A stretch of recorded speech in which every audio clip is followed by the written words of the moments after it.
Situé au cœur d'une des zones économiques les plus actives au monde, le port de Calais est le premier port français et le deuxième port mondial de voyageurs.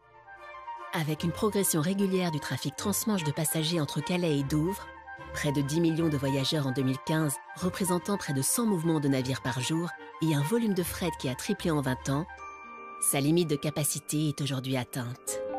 Calais Port 2015 repose sur la création d'une digue de plus de 3 km et abritera 3 nouveaux postes ferry et un poste roulier allongé. Dans le cadre de nos travaux, qui se chiffrent à 675 millions d'euros, donc nous avons réalisé les études, du moins la conception, puis les études et enfin les travaux d'un port clé en main. Nous avons, en termes de génie civil, si on veut parler du béton, qui est le sujet qui nous concerne le plus, on a environ 200 000 m3 de béton fabriqué, un peu plus de 200 000 m3 de béton étalé sur 50 travaux. Donc on a une centrale à béton sur site qui fournit quasiment tous les bétons du chantier. On fait quelquefois appel à des centrales extérieures pour certaines opérations bien spécifiques ou certains bétons bien spécifiques qui n'étaient pas rentables de faire ici ou alors pas possible de faire ici. On produit tous les jours des Xbox pour venir protéger le côté extérieur de la digue.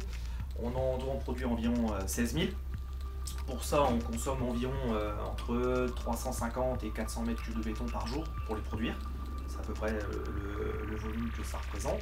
Nos installations de chantier sont sur un site en exploitation, ici, le port de Calais, qui a déjà tous ses réseaux d'assainissement, et nous rejetons une partie de nos eaux de chantier dans ce réseau.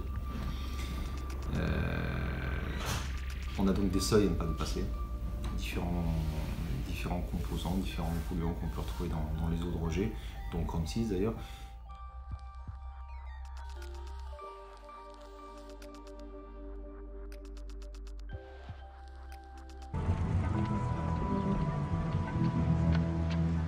C'était quel type de chrome?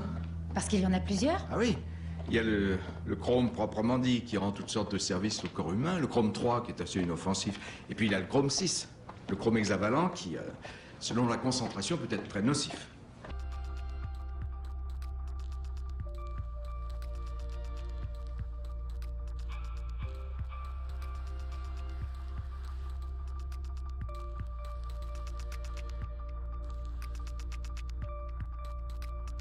J'ai tout simplement été convaincu par mes équipes, donc matériel et environnement, qui m'ont expliqué que si on ne faisait rien, on ne réussirait pas à respecter les taux de rejet admissibles, en Chrome 6, et donc on ne serait pas conforme à la convention qu'on a signée avec l'exploitant.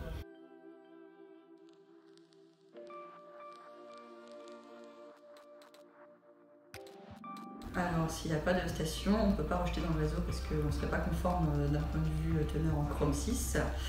Et donc, du coup, on serait obligé de faire pomper l'ensemble des eaux et les envoyer en station d'épuration. D'un point de vue traitement et d'un point de vue rejet, conformité réglementaire, la station fonctionne. Recycler de l'eau pour fabriquer du béton, et c'est une opération qui est également soumise à des normes. Donc l'eau qu'on utilise, qu'on recycle pour fabriquer un nouveau béton, elle doit elle aussi ne pas dépasser certains seuils sur certains composants, dont le chrome.